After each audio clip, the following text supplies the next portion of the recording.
Hello everyone, welcome to Big E's Clubhouse Kitchen.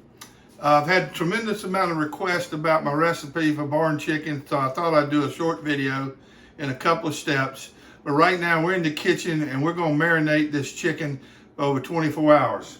I've taken 3 large chicken breasts and cut them in half. You can do as many breasts as you want, but I have cut these in half, and so now I have 6 relatively good sized chicken breasts that I will marinate in my special sauce here, which includes Thousand Island, Catalina, and zesty Italian craft dressing.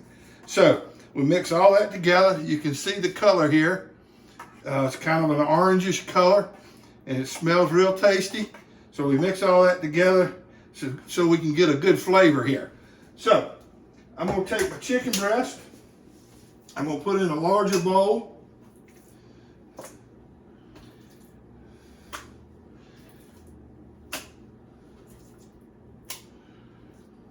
And then I'm going to take my mixture here of my marinade, and I'm just going to dump all in here. All in here. Like I said, you could do it in storage bags or however how you want to marinate, whatever container you want to use. It doesn't matter. So nothing fancy here. So I've got my chicken breast in there to marinate real good, and I'm going to let it marinate for 24 hours. And then my next phase or step will be we will take it out on the grill and cook it and show you what it looks like. So that's as simple as it is, and it doesn't take long to do. I like to cook up quite a bit of it so I can have some extra. I can make sandwiches out of it, or anything. I can put it on nachos.